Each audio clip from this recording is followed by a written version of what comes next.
take a look at what it said. I want them to be appreciative of me, okay? And then you cut it off because it's fake news. You just said it again, and you know the answer's a lie. You know, I could read you your full comments, sir, let me if just that say, would look, be easy. your statement and your response and your answer is a lie. Officially was released by the CIA, talking about how they have people embedded in all the major media to change, alter, and affect stories to their benefit. You are fake news. So every news agency, every television, radio station in the Albuquerque, Santa Fe area had our snitches in there. So we knew, and we paid them. We paid them good money. One of the reasons you get the people is you pay them, and that was controversial. That was somewhat controversial. Do you know of national media that have had? Oh, yes. Yeah. I'm not going to name them. We now have a relationship with reporters from every underlined major wire service, newspaper, news weekly, and television network in the nation.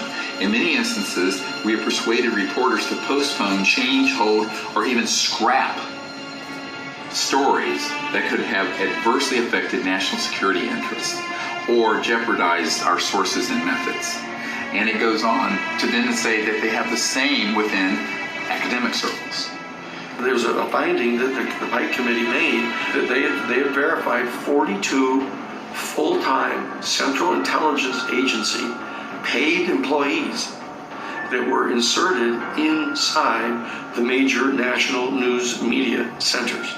And most of them ended up being so-called national security reporters. The man turned to me, and this is a board member of Time Life, and said, Dr. Greer, we basically are scribes taking dictation from the right hand of the king. The fourth estate is dead. I know reporters for Time magazine who told me specifically that they provided the stories and their editors have spiked them. Yeah, the high level producers and directors. Yeah. And how were they paid for that? Cash. Yeah, you pay. What you do is you make them sign a form and you tell them, you got to report this to IRS. But whether they do it or not, you're not going to give your form to IRS. I paid, I better not say. Some of them were large. If you, Ms. McLean, know of any proof about aliens, you can give it to me, and I guarantee you I will get it out. But I am skeptical. Based upon my experience representing NBC and representing the New York Times, I know that they will refuse to publish information, which in my judgment is clearly important information for the public to know. The corruption of the media means that you have then undermined democracy and our basic constitutional protections. Because if you control the information flow through the elite media, and the only place you can get this information is through the tabloids where they want it because it's discredited there, or on the internet where there's so much false information that's mixed in with the real information that you don't know what to make of it, there creates this complete confusion. When you go to a supermarket checkout and you look at the tabloids, what you may be reading there are actual stories of actual events, but when it's portrayed through the tabloids, it gets discredited. And they're ridiculed and their careers are destroyed pursuant to a very specific self-conscious official program. Now this has worked for 50 years. Why would they change it now? This is the technique they've used. It is time for the truth to be brought out.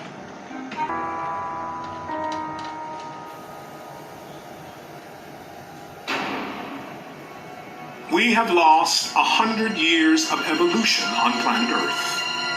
A true lost century. Huge progress was made in the 1920s as Nikola Tesla developed energy generation technologies that could power the Earth, drawing endless free energy from the so-called empty space around us. So-called empty space isn't really empty at all. It's actually full of energy. So instead of being like kind of a quiet, empty lake, it's more like the froth at the base of a waterfall or something. the amount of energy in a cubic meter of space-time was 10 to the 26th power, so 10 with 26 zeros behind it, joules per cubic meter. And that's enough energy, even in a coffee cup, to boil all the oceans of the Earth completely away into steam. The acronym Unidentified Flying Object is a deliberately obfuscating term, and what it really is an alternative energy and propulsion system. They had a piece of, they thought with plexiglass, a rectangular piece of plexiglass, for years before they figured out it was the energy device for the craft. And it was connected in such a manner that this device could power a very small watch up to a city. Power was determined by what the demand on it was. And so each craft had one of these. The implications of free energy go far beyond keeping the lights on in your home or running your car without gasoline. Most of the cost of making anything, from growing food to constructing a skyscraper, is the energy used to mine the raw materials out of the ground. Ship, process, ship again, package, and deliver. A free energy society in which the cost of manufacturing and agriculture move towards zero would mean endless abundance for everyone on Earth. They already exist. It's not like they even have to be invented. You and I, the taxpayers, have already paid trillions of dollars, literally, in super secret black budget funding to develop these systems. This is the society we could have had a century ago. We could get rid of smog, we could get rid of pollution. You wouldn't even need solar panels at this point. We could change transportation in a microsecond. The way we build homes would be completely different. The way we govern our lives would be completely different. And all the literally hundreds of trillions of dollars in assets that are in coal, natural gas, uranium, nuclear power, public utilities, they're all obsolete. Many people would say, well, doesn't that mean the secrecy's been a good thing? I said, well, that would be like saying we should have never come out with the automobile because the horse and buggy manufacturers would have gone out of business. Or come out with computers because Royal typewriters didn't get ahead of the curve and they went out of business. When we go outside, we look at our cars, we look at our airplanes, we're already looking at dinosaur technology.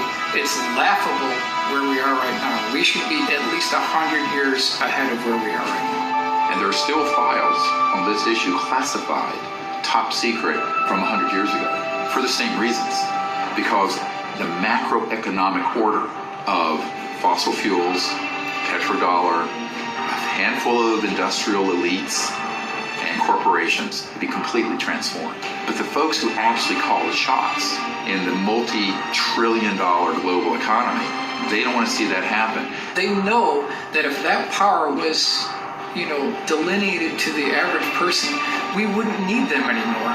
They don't want it today, and the likes of J.P. Morgan and others back 100 years ago didn't want it.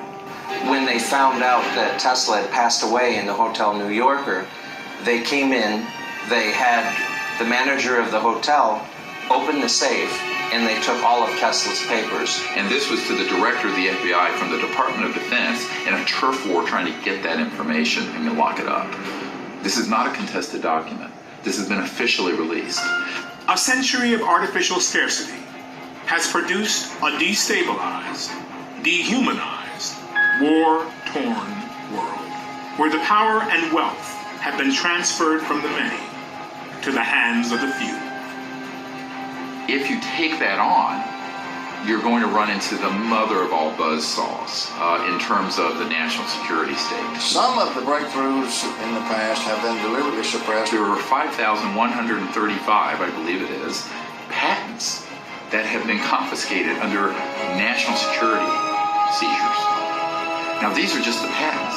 And this is what happened to a lot of the huge breakthrough technologies like Stan Meyer, who had a car running on water. A local inventor has discovered a way, hear this, to use water to run your car. It's a major breakthrough that will no doubt make motorists happy. And as Ralph Robinson explains, the Pentagon is also showing lots of interest in this project.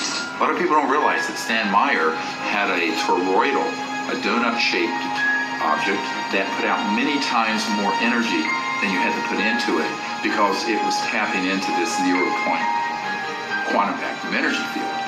That had a national security order on it before he even got it to patent. It was seized and shut down. What we really had was a threat to the scientific establishment. I view this as the greatest strategic threat to survival of the United States and, in fact, of civilization itself. Who's going to stop this from happening? The president doesn't know it's occurring. The Congress oversight committees have no idea what's going on. And you have these people who are in the deep national security state who basically do what they want. The problem is most of these inventors think that the world's going to beat a path to their door. Unfortunately, Murder Incorporated beats a path to their door first.